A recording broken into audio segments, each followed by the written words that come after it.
Welcome to SandCity Sports. I am your host, the Cape Cod Kid, artist formerly known as Andre King, and we are back again to bring you all the sports and current events news stories that you need to know. Folks, we have an action-packed show. So much going on, plenty and abundance, almost a superabundance of topics to get to. But of course, as always, we always start with thanking the good people here at the Cape Cod Media Center. Jamie Horton helping us to produce this show. Tom and Dave also here tonight. We have local artists, local creative people in the building. We have Marlene and Zig, the 808 musicians that were just here in the studio. It's a beautiful thing. You know, we all learn a tremendous amount from one another, so it was good to speak with them. Martin Luther King Day is coming up, and so they were getting some things in order for that important holiday. Very cool. And also Mr. D. Lyons, my good friends, Mr. Darby Lyons with Galactic, with For the Galaxy. We'll get the specific name. For somebody, you know, I should know specifics, but it's going to be on the screen for you. He's in the building tonight getting the work done that needs to be done in order for these projects to be refined and finished effectively. So that was great. This is great. And since, you know, we're talking about local artists, local content creators that are doing important and good work, we might as well begin the show. The Oscar nominations came out. Last episode I alluded to it, and folks, don't worry, excuse me. We have so many storylines in the world of sports, it's unbelievable. You know, we're going to get to each and every single one of them. But, you know, we got to celebrate the culture. We have to celebrate the arts. And it's always an exciting time when those Oscar nods come out, you know, anticipating that very significant, award ceremony. We alluded to the Joker last week. We know what Joaquin Phoenix did in that role. At the same time, we talked about The Irishman, Martin Scorsese, Robert De Niro, Al Pacino, Joe Pesci, number of nominations. We have another Netflix original that's in the mix that's very exciting, Marriage Story, starring Adam Driver. We'll also get the lead actress up there on the screen. Was happy to see that in the Oscar conversation. Film 1917 about World War I, shot in a very dynamic and unique way. Director Sam Mendes, who I'm a big fan of, directed American Beauty, which is a classic of my high school years. Once Upon a Time in Hollywood, of course, Mr. Quentin Tarantino, always coming through, Oscar-worthy. I don't know what the adjective is to describe, you know, jaw-dropping, you know, jarring, on and on and on. So that'll be in the mix with command performances by Leonardo DiCaprio, of course, and Brad Pitt, of course. And a film that my family has been encouraging me to see. My mom has been talking to me about this film, Parasite. And sometimes, you know, oh, I'm busy, you know, and we get too, sometimes we're too busy, folks. Got to take a step back and smell the roses. But Parasite very much in the mix for Oscar consideration. So, number of films that I feel strongly about. Get out there and see them if you can. I don't think you'll be disappointed. And it's going to be strength on strength to see, as it should be, who wins, you know, the prestigious Oscar award. That said, speaking of strength on strength, as we're filming today on Monday, 13th, pretty sure that's right. That's right. We have strength on strength in the College Football National Championship game with number 1 LSU Tigers going up against, I think Clemson was number 3, Clemson Tigers. Tigers versus Tigers. I'm not going to use outstanding. LSU this year has been lights out. Dominating the SEC. You saw that they dominated their Final Four matchup with Oklahoma. Heisman Trophy winner Joe Burrow. They're just loaded across the board. Nonetheless, your boy Dabo, my favorite coach, Coach O at LSU is right there. His energy, very impressed by it, encouraged, enthused. You know, I don't know, two guys who, if I was a football player, if I was a warrior, you know, of that particular, you know, if that was my sport, I would run through walls. First of all, get in the weight room, do what I need to do, and then run through walls for these two coaches. Clemson, we'll get it up for you on the screen. I think it's a 17-18 game winning streak. Haven't lost in some time. Obviously won the national championship last year. Undefeated this year. Toss-up. You know, my brother called me, you know, he's like, what do you think? You know, I don't know, what to think. You know, my heart obviously leans with Clemson. I said, you know, I've been a fan of Dabo for some years and how he coaches and what he's done and building that program up, frankly, from scratch into the powerhouse that it is today in a conference. You know, it's not necessarily known for football, the ACC, but getting to know Coach O this year and how he gets down, you know, go Tigers. That was an awful impersonation. You know, we need to get, you know, we'll get a clip in here. They deserve this day. Go ahead and say it, Ed. Go Tigers! You know, champions, SEC champions, elite. That's where LSU needs to be. And we plan on staying on the top. You want to go ahead and say it? Go Tigers! But we knew we was going to win that game today. We started off Monday knowing we're going to win this game. Congratulations, Ed. Go Tigers. We need to hit him on some big throws. Coach, thank you. Go Tigers. But in terms of how he gets down and how they've played, and I don't know what to tell you. Like I said, you know, you want to spread the wealth to a certain extent. It'd be good to see LSU get a championship all the years that they've been in the shadow of Alabama. Nonetheless, you know, you want something in this world, you know, you got to go out there and grab. You got to take it. You know, once again, Alonzo, you know, training day, he let Detective Hoyt know. Ain't nothing free in this world. Nothing. All right? You want something, you got to go out there and take it. And so, I'm supposed to give a take. I got to I really, you know, this is a win-win for me. I want to see a great ball game.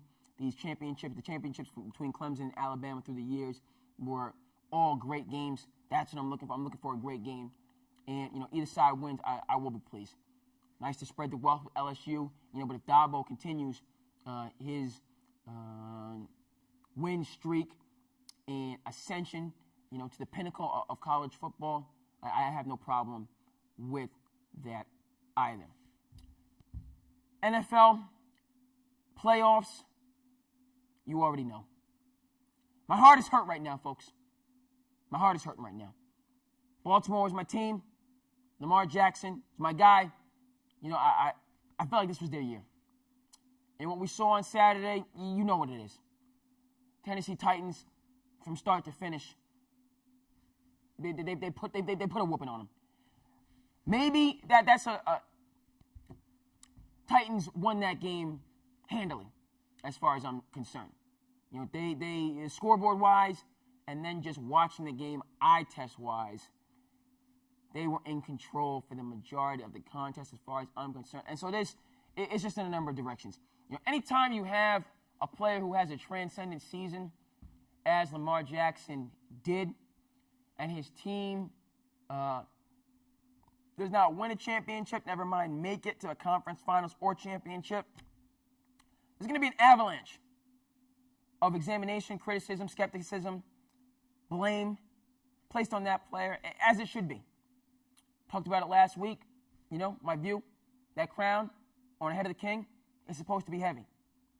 And so when you're winning, and you're riding high, you get the majority of that praise. When you're losing, you got to stand tall, you know, in the midst of the questions, you know, and the criticism, you know, the slander, so on and forth. It's the way it should be. It is. And so people today, now look, you know, for me, in the way I take it more of a centrist view.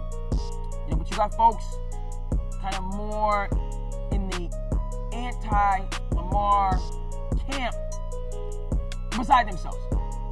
laughing, giggling, saying, when you don't produce, people can, understand how I get down. I try to be, a centrist perspective. But listen, folks said this running style, it's a gimmick. Might work in the regular season, the durability of it is certainly in question.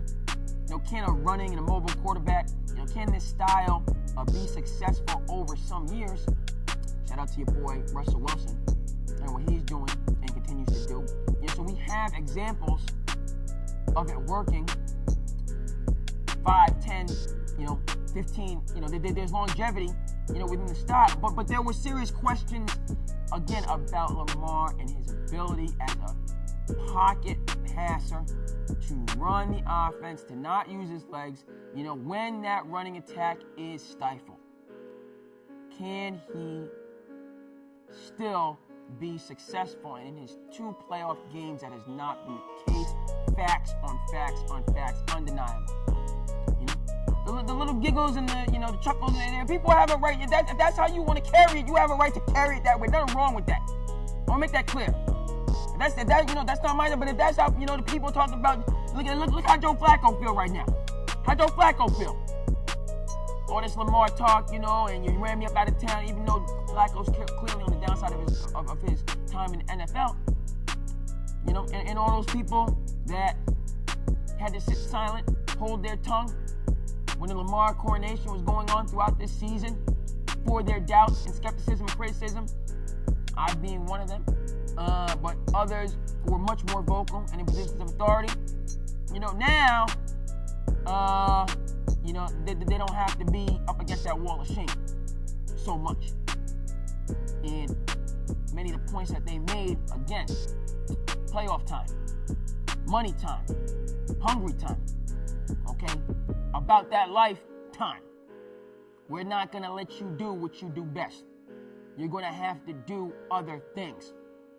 And so, right, Vrabel? And it's crazy. It's just crazy.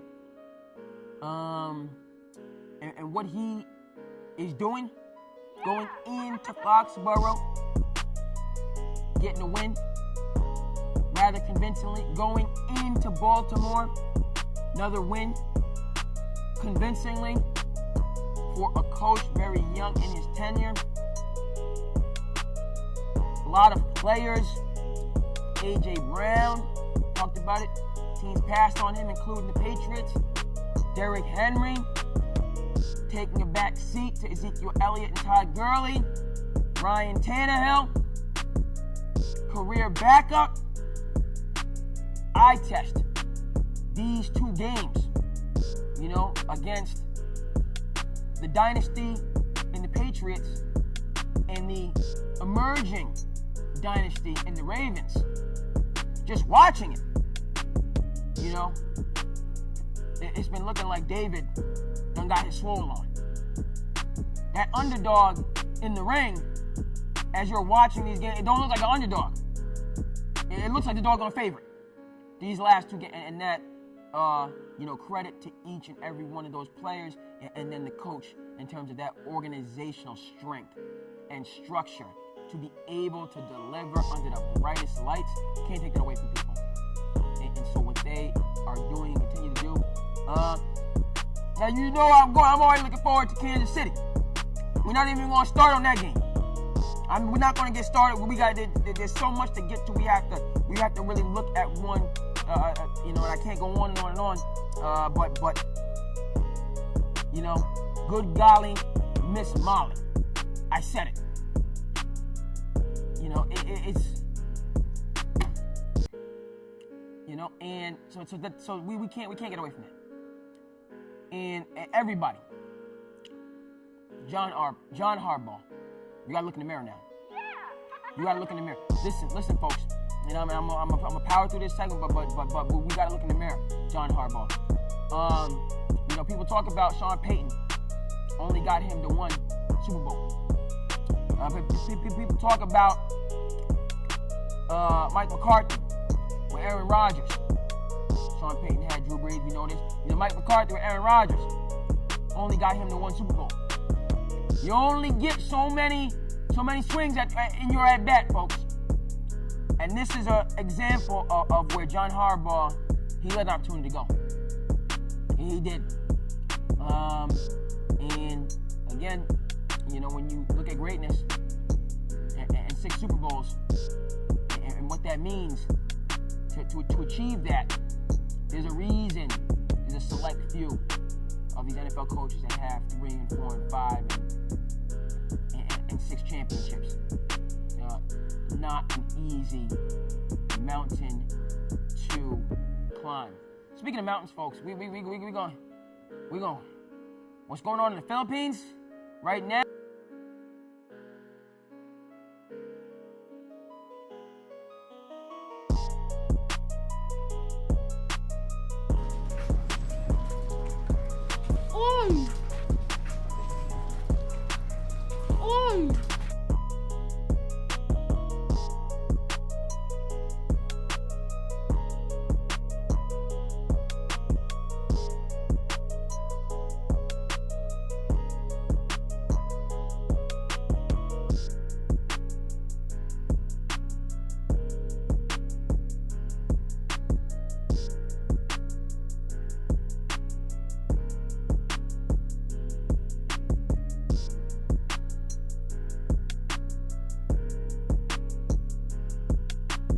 First of all, thoughts, prayers, assistance to the people in that region.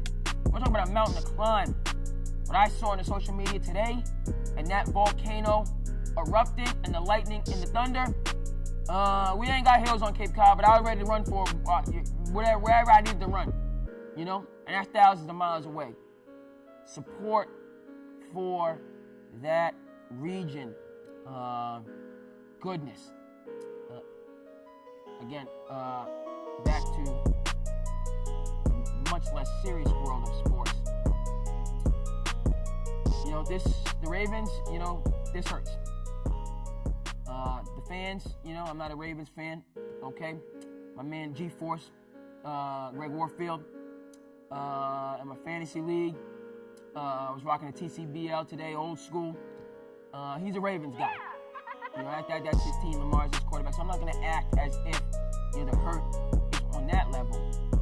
You know, but what Lamar achieved, what this team achieved, and for them to be one and done, it is what it is. They're really going to have to. This could knock a player in an organization back. In conclusion, with the Ravens, if they do not bring back Greg, well, check that. They're going to bring back Greg Roman because they get an opportunity. They need to now charge forward.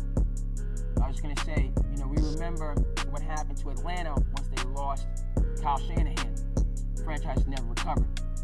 You know, New England, you know, 28-3, but, you know, hasn't recovered. Okay, so hopefully they bring everybody back next year and they can continue their forward march. Titans, look, you know, we keep sleeping. And I'm going to come back to the Titans, you know, but this is a team that could win the Super Bowl. Let's just be clear on that. They could win the Super Bowl. Kansas City and Houston, again, I'm watching the game. I'm behind, per usual. I'm behind on last week's episode, so, you know, it is what it is. Blowing deadlines all over the place, and I'm not David Simon. So, it's just not right. But these deadlines, you know, I gotta get it right. So, point of fact, I turned the TV, I see Houston's up 21-0 with the ball, and they just rolling. You know, Kansas City, you know, turned the ball, punt, however they started, Houston was rolling.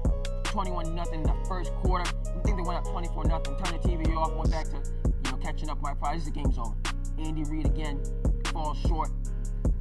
It is what it is. I just turn it. You know, we'll tune in for the Seahawks and the Packers game. I got my feelings. Return to the updates to social media 3-4 hours later, and I see the Chiefs trending with AFC Championship game. What's going on here? That's not right. I had to do a double take. 41 unanswered points. Are you kidding me? Got to give a shout out to the Speak for Yourself crew, because Bucky Brooks last week he called this. In their analysis, called this. He's talking about, look, man, your boy Andy Reid, he may have a stoical approach, but that man a gunslinger. He's a gunslinger. And so he said, Andy, you need to go into this playoff game and do you. Don't adjust, cower, change because of the pressure. Do you. Open that playbook up. You have a Madden football team offensively that is just constructed to put college level, high school level points on the board. 50, 60, 70 points in NFL games. Do you. And in crunch time, backs against the wall, just absolutely unleashed. It's like the cavalry, in a battle. Shout out to Game of Thrones, Battle of the Bastards. It didn't look like Jon Snow. We're gonna come up with that. It looked like, I forget what that character's name. We'll get him for you on the screen. He was the ultimate villain, one of the many villains. Well, Renly, whatever that sick, diabolical, heinous individual that had power. During the Battle of the Bastards, and Jon Snow was about to take an L. About to take an L for sure. Then the cavalry came through. Shout out to his sister. I'm getting my houses mixed up. I was about to say Lannister. Clearly, she's not a Lannister. House Stark. It wasn't Arya. We know what Arya did. When the Night King came through. Sansa came through for Jon Snow in the Battle of the Bastards. And allowed the North to come up under the good leadership. Well, Chiefs, Andy Reid, the cavalry that arrived when they was down 24-0, same results. And so now we have a Kansas City and Tennessee matchup in the AFC. Obviously, the appealing, the marketable pick, is your boy, my homeboy, Patty Mahomes. That would be, this up and let's stop right there. We got to put some respect on his name. In terms of, he's taking the back seat this year to Lamar, and rightfully so, because Lamar's regular season was better. But also to Russell Wilson, Deshaun Watson. They had more dynamic performances. Mahomes was dealing with an injury, but what he showed in that instance, and again, rewriting the narrative as happens under the brightest of lights, best quarterback in the NFL.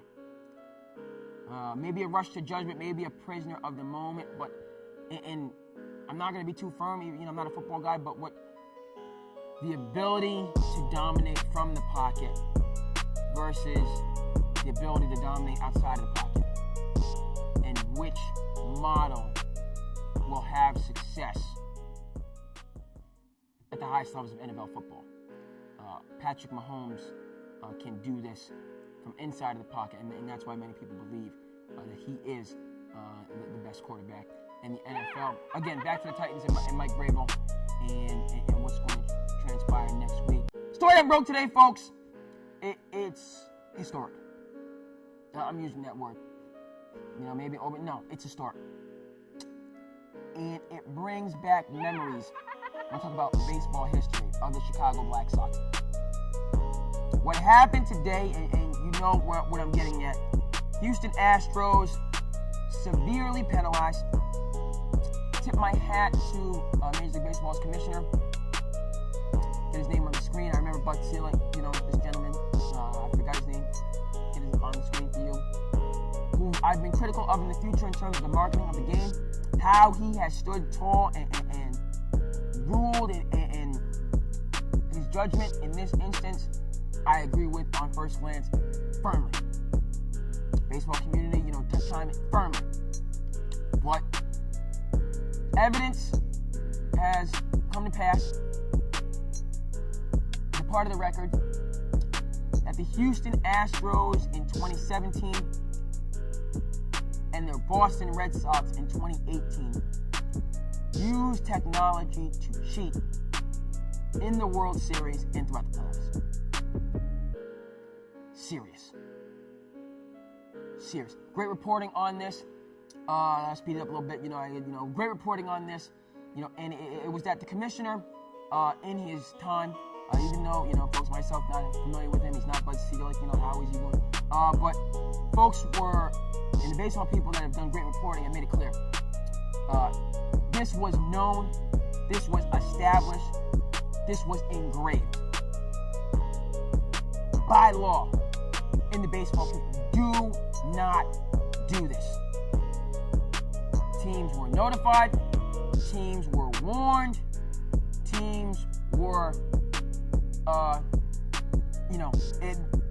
they knew. Everybody knew about this particular tactic. Again, I'm not, I can't, they knew. And so, the ruling that came down, he said, look, GM of the Astros and the coach of the Astros just suspended for NBA season heats up. A lot of talk about ratings and numbers. Listen, NBA, because that's my game. It's a tough time in the league. And that has nothing really to do, as far as I'm concerned. I think the ratings concerns, fine, but that's going to correct itself, and the NBA will continue its ascension. Facts on facts on facts. I'm not in any way, shape, or form at all worried about NBA's ratings.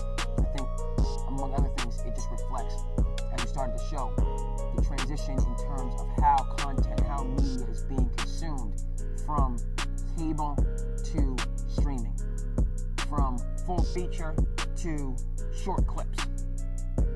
That's the society, it's an evolutionary process. And they'll say, oh, it's not affecting football so much. Well, the NBA, we've never said the NBA is football. Football has been king, and that's never been a dispute. Okay, but all these other games and how they're adjusting, I think that's the overarching story. That is far secondary. Primarily, in terms of the NBA and where it's going, when you don't have a pilot, when you don't have a general. And David Stern, yes, he wasn't a commissioner, but he's commissioner emeritus. And as far as I'm concerned, he was still very active and involved in the guidance and the running of this league. And would have been. 77, frankly, is quite young. And to not have that voice, to not have that individual to go to for this league, this modern league, which he built,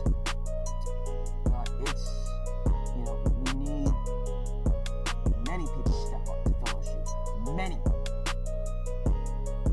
And so that is the primary, as far as I'm concerned, story, as far as the NBA is concerned, in this 2020 season.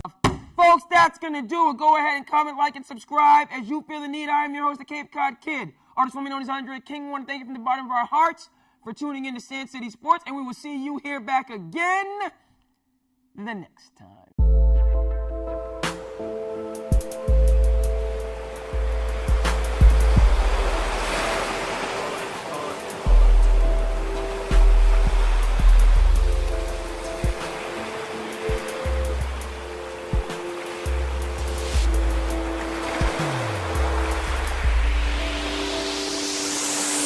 Yes, a piece of souls do sedate ourselves.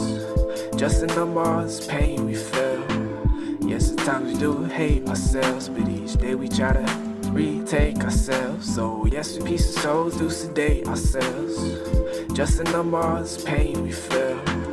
Yes, at times we do hate ourselves, but each day we try to embrace ourselves. Yeah.